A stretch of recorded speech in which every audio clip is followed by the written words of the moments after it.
துணை முதலமைச்சரும் திமுக இளைஞரணி செயலாளருமான உதயநிதி ஸ்டாலின் பிறந்தநாள் விழாவினை முன்னிட்டு சென்னை வடகிழக்கு மாவட்ட செயலாளர் மாதவரம் எஸ். சுதர்சனம் எம்எல்ஏ அறிவுறுத்தலின்படி திருவொற்றியூர் சட்டமன்ற உறுப்பினர் கே.பி. சங்கர், திருவொற்றியூர் 1வது மண்டல குழு தலைவர் திமு தனியரசு ஆகியோர் முன்னிலையில் திருவொற்றியூர் மேற்கு பகுதி 6வது வட்ட திமுக சார்பில் இலவச பொது மருத்துவம் மற்றும் தோல் சிகிச்சை முகாம் ராஜா சண்முகம் நகரில் உள்ள ஹோலி கிராஸ் மெட்ரிக் மேல்நிலைப் பள்ளியில் 6வது வட்ட திமுக வட்ட செயலாளர் கே. கண்ணன் ஏற்பாட்டில் நடைபெற்றது.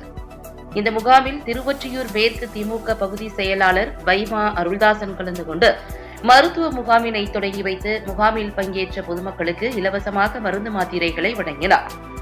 இதில் திருவொற்றியூர் மேற்கு திமுக பகுதி நிர்வாகிகள் எம். வஜ்ரவேல், வட்ட செயலாளர் கே. பவுல், விளையாட்டு மேம்பாட்டு அணி மாவட்ட துணை அமைப்பாளர் வைமா கண்ணதாசன், மாவட்ட மீனவர் அணி தலைவர் ஆர். நவகுமார், மாவட்ட பிரதிநிதிகள் Thiruvottiyur S. Ganesh, R. Dineshkumar, S. Malairaj, G. Dinesh, N. Ramkumar, Muruga, S. Arumugam, மாவட்ட தொண்டரணி அமைப்பாளர் ஆர். மோகனசுந்தரம், அம்பேத்கர் நகர் தலைவர் எஸ். சேகர், கலைவாணர் நகர் தலைவர் எம். லோகநாதன், ராஜா சண்முகம் நகர் எல். பொன்ராஜ், முரசொலி ஜி. குமரேசன், வழக்கறிஞர் க. உதயகுமார், க. வினேஷ், க. சிவகுமார், எல். பாலமுருகன், 6வது வட்ட நிர்வாகிகள் T. Loganathan, P. Manikandan, T. Meera, R. Dhanasekar, K. Vijayakumar, M. Selvaraj, பாக முகவர்கள் V. Vedanayagam, S. Manoj, K. Venugopal, Venkatesan,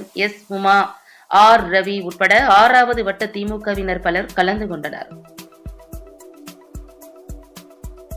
இதுபோன்ற முக்கிய நிகழ்வுகளை உடனுக்குடன் தெரிந்து கொள்ள ஆக்ஷன் அதிரடி சேனலை சப்ஸ்கிரைப் செய்யுங்கள். நோட்டிபிகேஷன் ஐகானை கிளிக் செய்யுங்கள்.